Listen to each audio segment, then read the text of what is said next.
people, Smitty at the shop. Let me cut right to the chase. We'll walk outside. I'll show you what just got dropped off from Copart. Actually came from Maryland, Copart in Maryland. This is going to be the next project coming in. And without further ado, let me show you.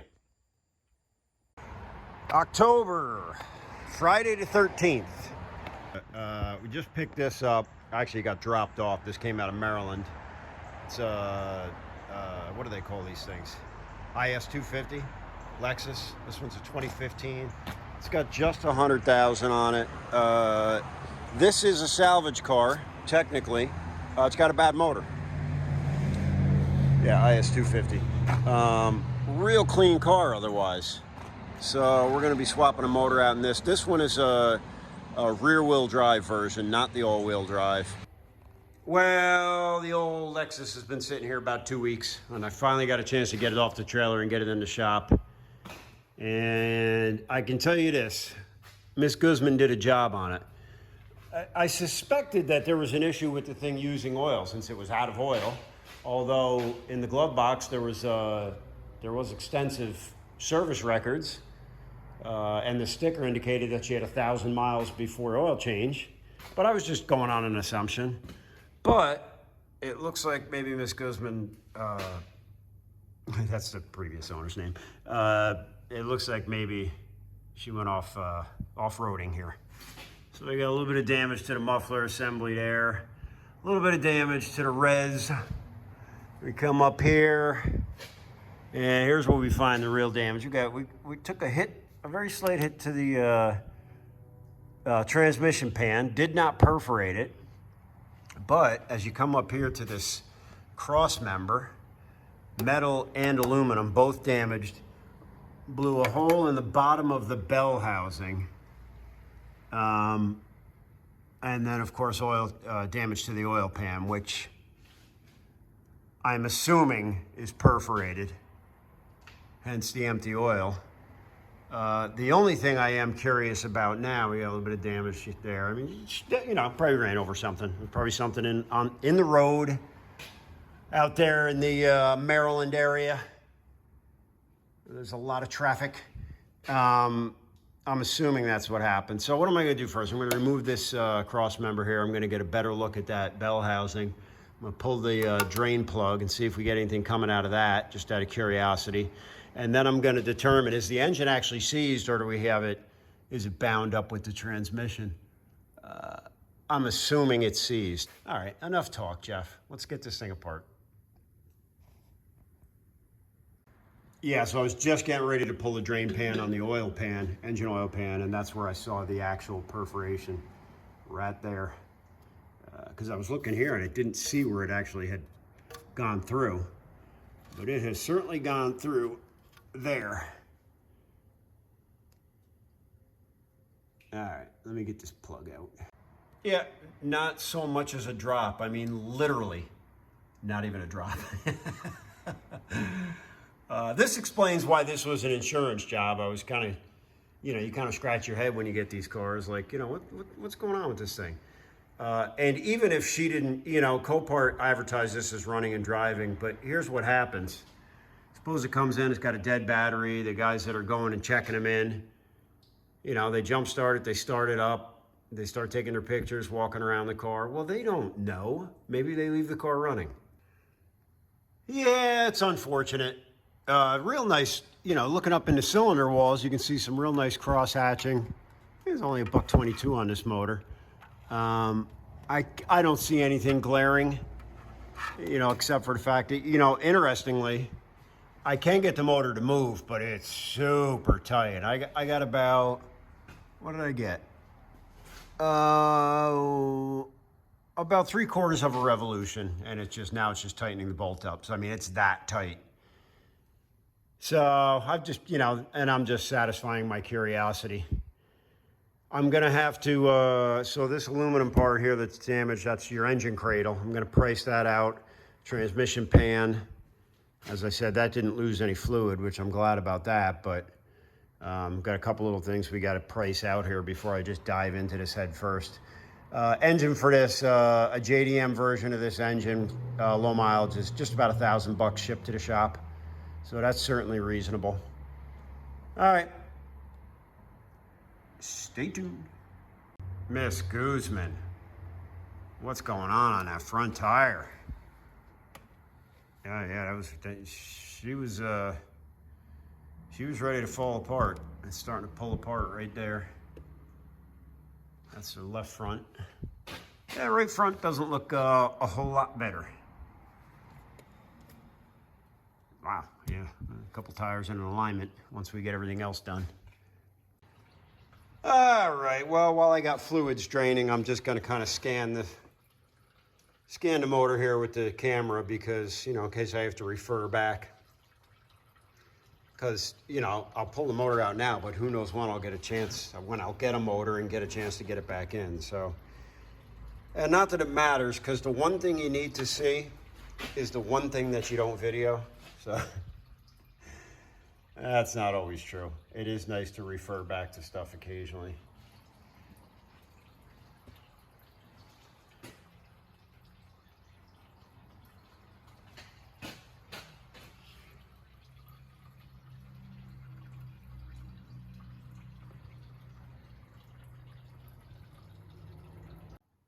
All right, well, after about 25 minutes or so of picking at this, here's where I'm at. Took the intake off. I'm disconnecting, obviously, all the hoses, all the wiring, all the connectors. Did I have to take the intake off? I'm not 100% sure at this point, but it sure makes it a heck of a lot easier to get at a lot of these connectors. So, you know, and it's an extra 5 or 6 minutes to pop that off. A couple of holding brackets. 3 brackets and, you know, half a dozen bolts holding it down. Pretty simple. Plus, I was curious what these intake runners were going to look like. They're not terribly carboned up. I know these things have an issue with getting gooped up. You got a couple of, let's see if we can get in there. I don't know if you guys can see that. Pretty good chunk of carbon on the back of that valve. Toyota, tisk. All right, so there's a couple of things, you know, you disconnect this when you don't have to, you don't disconnect stuff that you do have to. That's one of the joys of doing a job like this for the first time. But I think I've got it on the run now. I was just trying to determine what part of the wiring harness should stay, what should go, and I've disconnected the entire ECU. I've left that harness on the engine because it does go all the way back to the transmission. I think that's the best way to do it, but of course, there's always these little tiny things you forget about. But as a result, I did disconnect parts of this that were still connected to the motor. Ultimately, it's got to all get disconnected anyway and reconnected to the new motor. It's just a matter of simplifying things to drop the motor out. So anyway, that's where we are at right now. I've got the AC lines disconnected in the best way, I think, for this job. Wiring disconnected, again, for the best way that it appears to be. And now we're just about at that stage. I'm going to look everything over again on the top here. I got everything disconnected. Suspension's all disconnected. The only thing I have left now is obviously the cross member for the transmission, and then the 4 bolts that hold the engine cradle in, and then the whole thing will kind of drop down. The other thing I have to do is I got to go out and get some kind of table to drop this thing down onto. I'll probably get one of those Harbor Freight hydraulic tables. Unless I come up with something else around here. I'm not really sure. Maybe I'll revisit that. All right, hold tight. Well, it's kind of an odd mark on the steering shaft since it doesn't line up. I'm gonna go ahead and mark that steering shaft again. I'm gonna lock the steering wheel down because you don't want that spinning and damaging the spiral cable. And then that's gonna about do it. We're gonna start lifting this thing down. Lifting it down? How about if we drop it down instead?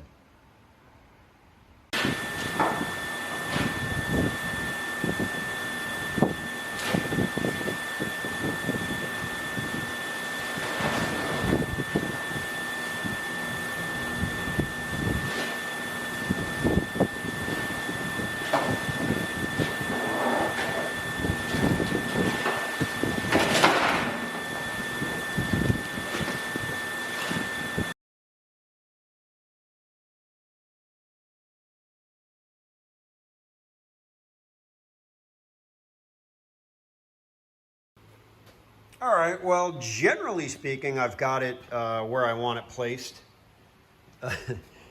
Yikes. I'm going to try and distribute the weight primarily between, about here on the transpan and up to, just on the front of the cross member, favoring the engine side, because that's where the bulk of the weight is going to be, but hopefully balancing the entire thing. Stay tuned. I'm going to set up the other camera and we'll both watch it in real time and see what happens here.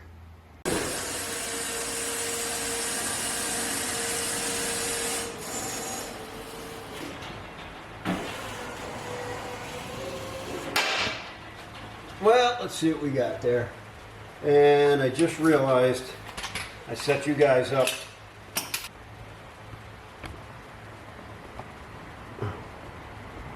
There, that's a little bit better. Sorry about that.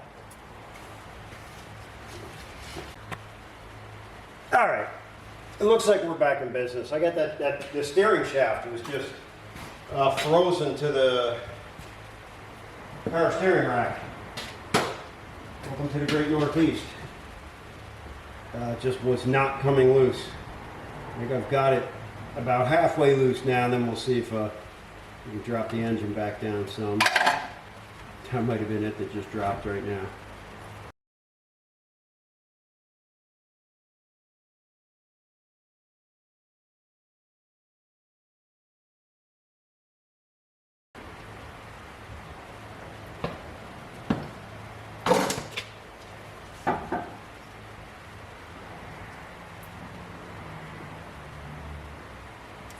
Everything looks clear. The fluid you see is just, oh, ground strap. Why didn't you guys tell me? Come on. You're right there. Ground strap.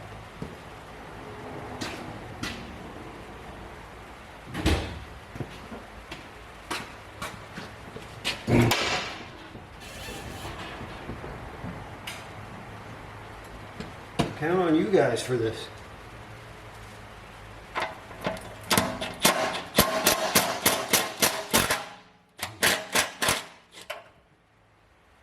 Ground strap. Where were you guys on that one? All right, we're going up.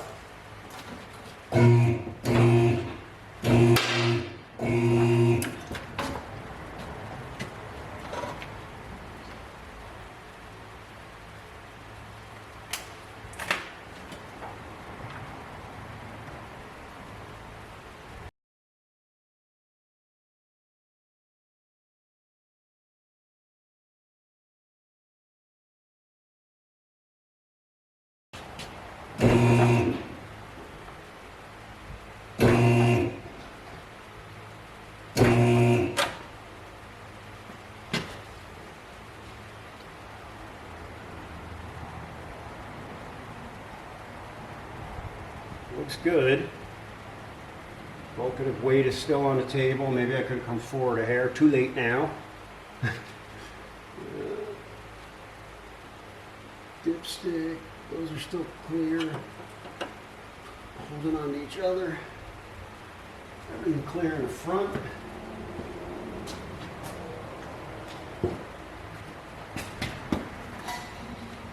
Steering shaft is now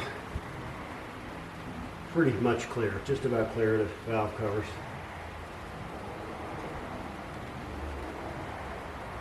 Am I missing anything? That hose is coming with. Should be. Yep, that's loose. Alright, let's go.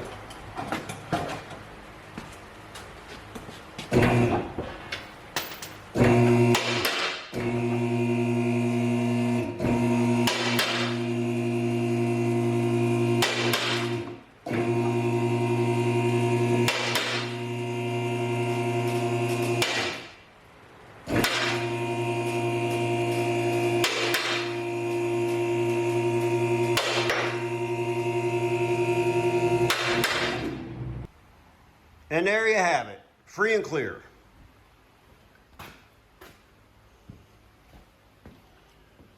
So a lot of this wiring then could have stayed, well, could have stayed bolted up over here. Some of the, I think I disconnected the starter solenoid wire before I realized that didn't have to be disconnected. Again, it's all got to be disconnected to swap over, but in terms of dropping the engine out, not so much.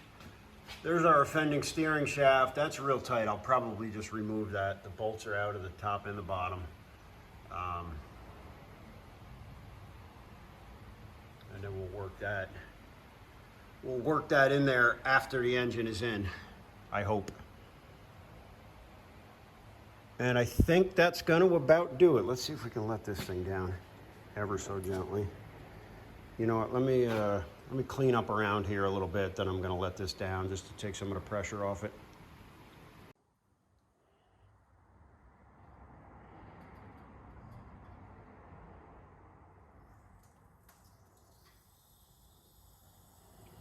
You can see how slowly we can let that down in a very safe manner.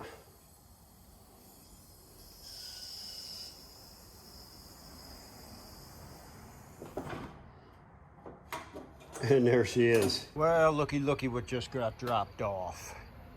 This is an alleged JDM motor. It is also alleged to have 210 PSI, which is written there. It's written there. It's written somewhere over here. I forget where. It's also written there. I find that interesting because it doesn't look to me like any of those bolts have been disturbed.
All right, just to summarize here, she's all wrapped up with the exception of that one small wiring harness that I'm gonna have to try and sneak in there. It plugs into that, and then it goes way down in there on that flapper motor.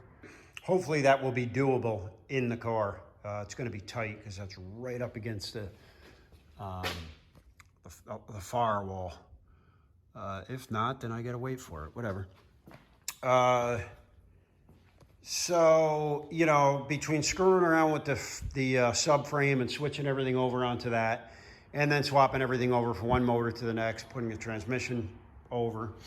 What time is it? We're looking at about, conservatively, I would say 4 hours.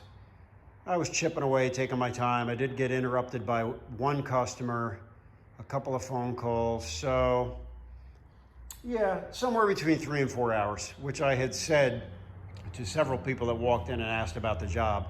I said, yeah, it takes longer to swap everything over than it does to actually pull the motor out and put it back in. At least I'm hoping. All right, so that's it. I'll probably, I don't think I'm gonna have time tomorrow. I got a bunch of running around to do, but it's Sunday maybe. I don't know, we'll see. It'll be about 2 seconds for you guys.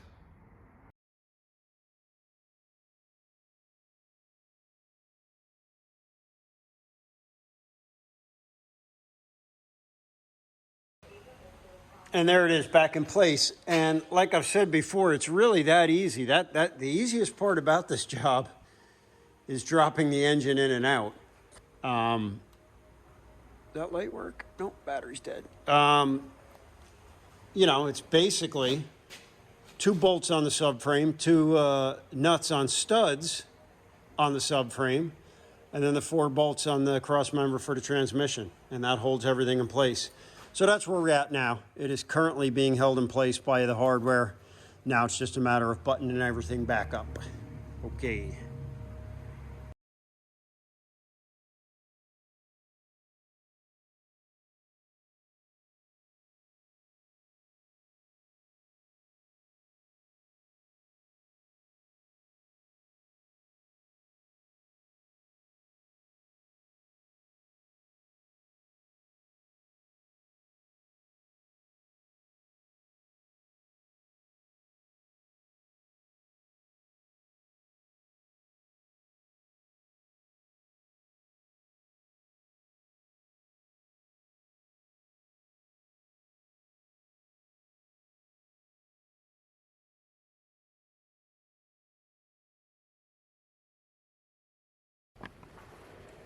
All right, we got everything buttoned up. Transmission fluid's in, coolant is in, oil is in. Everything is shablam.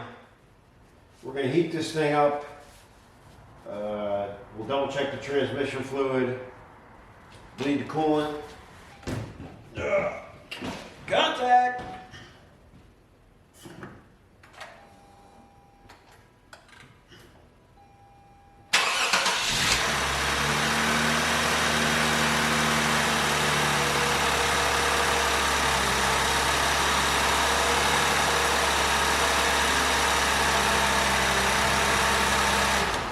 And there's one thing I just remembered. You guys are supposed to remind me. I gotta play with that steering shaft. It isn't quite lined up, so let me do that before I get the cats all fired up.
Like a sewing machine. There it is. She's all wrapped up, all cleaned up. That's going to do it for this project. Let's give you a look at it here. Obviously, I got to replace those front tires as there's steel coming out of them. What else? I'll touch up those couple little spots there. You see that on the bottom. I got to put front brakes on it as it is metal to metal. The only other thing I am probably going to do with the Lexus, besides drive it, is I'm going to upgrade the exhaust. Nothing obnoxious, but something with just a little bit of sound to it. So that'll be a separate video. I'm doing some research on that now, trying to decide exactly which system I want. All right, people, it is a gorgeous Sunday in November. This is the Lexus iS250. I'm Smitty, and I'm out.